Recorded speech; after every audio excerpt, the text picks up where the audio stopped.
यूरोपीय देशों का भारत के साथ व्यापार। भारत में 100 अरब डॉलर का करेंगे निवेश। अगले 15 साल के दौरान 100 अरब डॉलर का निवेश। आम चुनाव से पहले होगा व्यापारिक समझौता। भारत में 10 लाख नई नौकरियों का अनुमान है। कृषि सेक्टर को फायदा मिलेगा। EFTA में स्विट्जरलैंड भारत का सबसे बड़ा व्यापार। ब्लूमबर्ग ने और रॉयटर ने, उसके बाद हमें वो इंडियन मीडिया में भी रिपोर्ट होती हुई खबर मिल रही है, और खबर ये है, और वो ये है कि स्विट्जरलैंड 100 बिलियन डॉलर्स इंडिया में इन्वेस्ट करने जा रहा है। एक ट्रेड पैक्ट की बात की जा रही है। देखिए, दिस इज 2024। इंडिया की जो ट्रांसफॉर्मेशन है, वो कहते हैं जी कि हमें जो जीरो एमिशंस पे जाना है बाय 2070, लॉन्ग टाइम अगो। सो उनका एक बड़ी मार्केट होना, एक बड़ा बाहर होना, एक के तौर पे वो समझता है मैं क्या करना है। खबर ये है कि 100 बिलियन डॉलर की इन्वेस्टमेंट स्विट्जरलैंड इंडिया में करने जा रहा है। तकरीबन 1 मिलियन के करीब जॉब्स वहां पे देने जा रहा है। कि अब से पहले तक ये कहा जा रहा था कि भाई पाकिस्तान में पॉलिटिकल स्टेबिलिटी नहीं है, जिसकी वजह से फॉरेन इन्वेस्टर पाकिस्तान में नहीं आ रहे।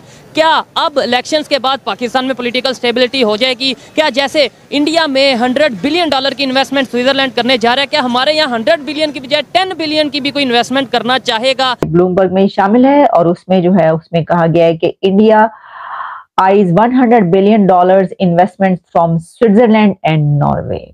और इसमें एफ्टा ग्रुप है। EFTA group closing in on free trade agreement after 16 years. ये एक चीज़ है जो जारी बात है खटक रही है। ये तमाम जो लोग हैं उनको ये चीज़ खटक रही है। अब पाकिस्तान जारी बात है इस सारी गेम से बाहर है।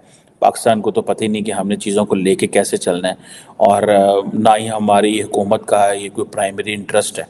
गो के जय हिंद दोस्तों। भारत में 100 अरब डॉलर का निवेश कर सकता है जो है स्विट्जरलैंड। कुछ नई यूरोपीय देश जो है, इसमें 10 लाख नई नौकरियां पैदा होने का अनुमान जो है लगाया जा रहा है। आपको बता दें कि भारत में जो है यूरोपीय देशों के एक छोटे समूह से व्यापार सौदे को अंतिम रूप देने की करीब पहुंच गया है। इस सौदे के तहत जो है यूरोपीय देश अगले 15 वर्ष के दौरान जो है भारत के अंदर 100 अरब डॉलर का निवेश कर सकते हैं। ब्लूमबर्ग एक रिपोर्ट के अनुसार यूरोपियन देश फ्री ट्रेड एसोसिएशन ने व्यापार समझौते में निवेश को लेकर वादा किया है कि जो है भारत में जो है 100 बिलियन का जो है निवेश कर सकता है, जिसको लेकर के जो है चारों तरफ चर्चा चल रही है। आपको बता दें कि भारत के लोगों को जो है 10 लाख लोगों को जो है इससे नौकरी मिल सकता है। रिपोर्ट में ये कहा गया है कि आने वाले निवेश से भारत के करीब 10 लाख लोगों को नौकरियां सृजित होगी। यह निवेश मौजूदा और नई मैन्युफैक्चरिंग परियोजना में भी जो है किया जाएगा। और फिर जब हम देखते हैं कि इंडिया के न्यूज में इसके बारे में क्या रिपोर्ट है, तो कुछ डिटेल्स हमें पता चलती हैं, और वो डिटेल्स जो है वो ये हैं कि इंडिया के में ये जो है, ये जो एफ्टा कंट्रीज हैं उनकी तरफ से इंडिया में ये इन्वेस्टमेंट, ये कंट्रीज क्यों कर रहे हैं ट्रेड? आपको पता है इंडिया के साथ ये कंट्रीज इसलिए कर रहे हैं, ये वाली 100 बिलियन डॉलर्स कि ठीक है हम इतनी इन्वेस्टमेंट करेंगे, क्योंकि वो कह रहे हैं कि हमें आपकी मार्केट से फायदा उठाना है, हमें आपके साथ फ्री ट्रेड एग्रीमेंट चाहिए, हम आपके साथ ट्रेड एग्रीमेंट्स करना चाहते हैं इंडिया वालों, इसलिए हम तुम वहां पर 100 बिलियन डॉलर्स भी इन्वेस्टमेंट करने के लिए तैयार हैं, लेकिन तुम हमारे लिए रास्ते खोल दो अपनी ट्रेड के, ट्रेड एग्रीमेंट्स के, इन्वेस्टमेंट्स के। वहां से जो है हम जो भी हम हमारे लिए जो बेनिफिशियल है, जो हम वहां से हासिल कर सकते हैं, हम करना चाहते हैं, तो आप हमारे लिए दरवाजे खोलें। इंडिया ने कहा सत्ते खाना 100 बिस्मिल्लाह आ जाए जी, ठीक है दरवाजे। इंडिया तो वैसे पूरी दुनिया से ट्रेड कर रहा है, उसको क्या मसला है इसमें? तो अब आप ये देखें कि सिर्फ वो कंट्रीज जहां से अभी तक हम कह रहे थे कि देखिए यूएई, अरब कंट्रीज जो कभी पाकिस्तान की तरफ हुआ करते थे, उनसे कितने अच्छे ताल्लुकात होते थे, वो इंडिया की तरफ चले गए। लेकिन अब जो यूरोप है, यूरोपियन कंट्रीज भी किस तरीके से ट्रेड करना चाहते हैं और इन्वेस्टमेंट करें इंडिया में। अब ये जो इन्वेस्टमेंट है ना, ये इंडिया के उन टारगेट्स का ही हिस्सा है जो उन्होंने बना रखे हैं कि 2047 तक हमने यहाँ पर पहुंचना है, और 7 ट्रिलियन या कितने ट्रिलियन, मतलब 47 ट्रिलियन जितने भी हैं, वहां तक हमने अपनी इकोनॉमी लेकर जाना है। ये उन टारगेट्स का हिस्सा है। अभी आपको ये देख रहे हैं ना कि अब यूरोपियन कंट्री भी 100 बिलियन डॉलर्स डाल रहे हैं, इससे पहले अरब कंट्रीज ने भी इतने बिलियन डॉलर्स। तो पूरी दुनिया से ये जो इन्वेस्टमेंट आ रही है ना, तो ये उनके उन टारगेट्स को अचीव करेगी, ये वाली इन्वेस्टमेंट और पैसा, कि जो उन्होंने टारगेट्स अपने बना रखे हैं। नेक्स्ट 3 इयर्स में थर्ड लार्जेस्ट, और फिर आगे चलते चलते जो जो कुछ भी हम उस पर बात करते रहते हैं। ये है जनाब सूरत हाल, ठीक है जी। तो सच जान के जियो। अब ठीक है, अब ऐसा ही हो रहा है तो ये तो होगा। मैं आपको पहले ये सब तो हम पहले ही बता चुके हैं, और मैं ये कह चुकी हूँ आपको कि आप देखें वो और दूसरे नंबर पे भी खबर ये है $100 बिलियन की इन्वेस्टमेंट जा रही है इंडिया में स्विट्जरलैंड की तरफ से। क्या पाकिस्तान में इस तरीके से इन्वेस्टमेंट आ सकती है, पॉसिबल है या नहीं? इसका इस तरह से है कि आपके फर्ज करें इलेक्शन हो गए, आप पूछ रहे हैं इन्वेस्टमेंट क्यों नहीं आती। जब आपकी प्रोडक्शन इस कदर महंगी हो जाएगी, आपके बिजली इस कदर एक्सपेंसिव है, आपके पास एक्सपीरियंस लेबर फोर्स नहीं है, आपका जो मुल्क के अंदर लोग हैं वो इन्वेस्ट करने को तैयार नहीं है, तो बाहर से कैसे कोई आएगा। आपने बोला जैसे बांग्लादेश की, चाइना की, या खास तौर पे अगर इंडिया की बात करें, कैसे वहाँ पे लेबर वर्क के ऊपर काम किया जा रहा है, वहाँ पे जो है वो स्किल्ड लेबर के ऊपर काम किया जा रहा है, क्यों वहाँ पे इन्वेस्टर क्यों आ रहे हैं आपके ख्याल से? क्या सिर्फ ये वजह है कि वो मार्केट बड़ी है, क्या सिर्फ ये वजह है कि उनकी आबादी ज्यादा है, या उसके ऊपर ट्रस्ट इशू भी आ जाता है, पॉलिटिकल स्टेबिलिटी भी आ जाती है, क्या ये भी चीजें? जिन्हें मेनली देखें, सारा कुछ तो ना पॉलिटिकल स्टेबिलिटी ड्राइव करती है। फिर उसके बाद आपकी कितनी पॉलिसीज अच्छी हैं वो आपको ड्राइव करते हैं कि आपकी पॉलिसीज ऐसी हैं कि वो उस तरह। इंडिया ने सॉफ्टवेयर इंडस्ट्री के ऊपर फोकस किया, बांग्लादेश ने रेडीमेड गारमेंट्स के ऊपर फोकस किया। अब वो जितना भी उनका वर्क फोर्स है वो सारा का सारा वो उस तरह उन्होंने डेवलप किया है, जिसकी वजह से वो सारा कुछ आना शुरू हुआ। जब वो आपके पास बहुत ज्यादा आपको पता चले, हमने किसके ऊपर वर्क किया? हमने अपने आप को तबाह करने के ऊपर फोकस किया।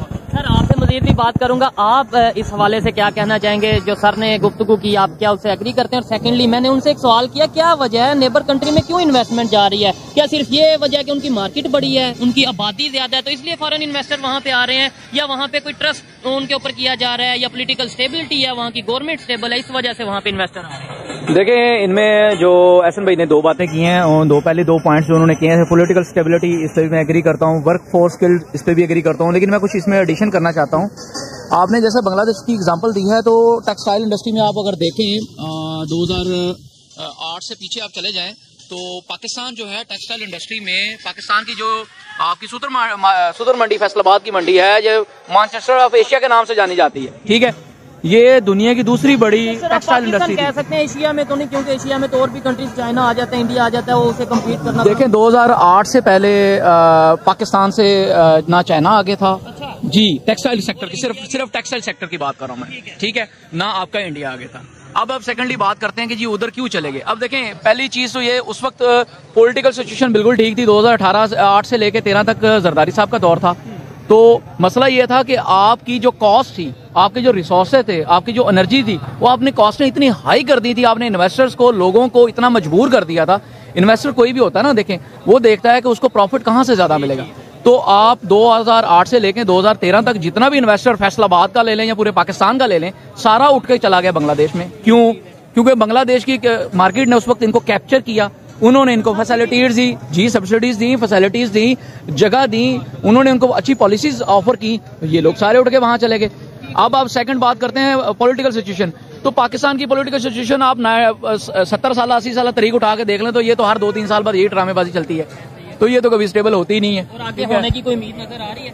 मेरा नहीं ख्याल, ये अभी भी जो मिली भगत से आज हुकूमत बनेगी, सबको ही पता है, ये हुकूमत ऑलरेडी डिसाइडेड है। और सर ने, भाई ने भी ये बोला कि भाई अभी आज इलेक्शन है, इलेक्शन के ऊपर बात क्यों नहीं कर रहे, और अभी खुद ही उन्होंने उस चीज का जवाब दे दिया कि भाई 70-75 साल से यही चीज चलती आ रही है। मैं ये समझता हूँ इन चीजों पे, मतलब गवर्नमेंट किसकी आएगी, कौन सी पार्टी जीतेगी, ये सबको पता है। इसकी बजाय हमें बात करनी चाहिए पाकिस्तान की यूथ में अवेयरनेस कैसे आएगी। पाकिस्तान जो, इसमें सरकारी और निजी क्षेत्रों की कंपनियों की परियोजनाएं शामिल होंगी। यह व्यापार सौदा के लिए जो है कुछ परियोजना को बाजार पहुंचे, इसे सुनिश्चित करेगा। साथ ही भारतीय प्रेशर EFTA को जो लेकर के देशों में आसानी से आगमन कर सकेंगे।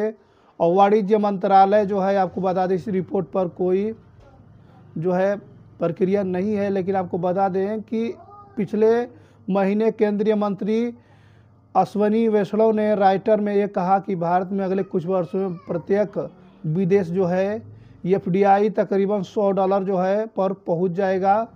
और भारत में जो है न्यूजीलैंड, जिसको लेकर के आपको बता दें कि न्यूजीलैंड बहुत ही बड़ा जिसमें भारत में निवेश करेगा, वही 15 वर्ष के दौरान में ये जो है इलेक्शन से पहले नरेंद्र मोदी और साथ में जो है न्यूजीलैंड के जो है प्रेसिडेंट है, उनके साथ जो है इसमें बातचीत होगी।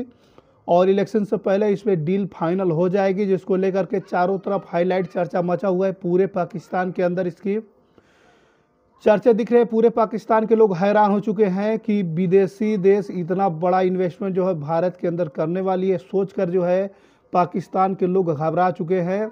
और पाकिस्तान के जो रक्षा मंत्री है अनुल्ला काकड़ जो है वो भी हैरान हो चुके हैं इस निवेश को लेकर के, क्योंकि 100 अरब डॉलर कोई छोटी अमाउंट नहीं है, बहुत ही बड़ी अमाउंट है। इससे ये भी अनुमान लगाया जा रहा है कि आने वाले समय में जो है भारत में जो है इस निवेश से 10 लाख लोगों की जो है नौकरियां भी इसमें मिलेगी। और ये इन्वेस्टमेंट कोई छोटा इन्वेस्टमेंट नहीं है, बहुत ही बड़ा इन्वेस्टमेंट है। और ये न्यूजीलैंड की तरफ से हो रहा है, जिसको लेकर के न्यूजीलैंड की तरफ से हो रहा है, जिसको लेकर के जो है चारों तरफ चर्चा मचा हुआ है। आपको मालूम होगा ये 15 वर्षों के दौरान होगा, लेकिन पूरे पाकिस्तान के लोग, मीडिया इस पर हैरान हो गई है। इतना बड़ा अमाउंट भारत में इन्वेस्ट हो रहा है, इसको लेकर के पूरी पाकिस्तानी मीडिया में इसका खूब चर्चा चल रहा है।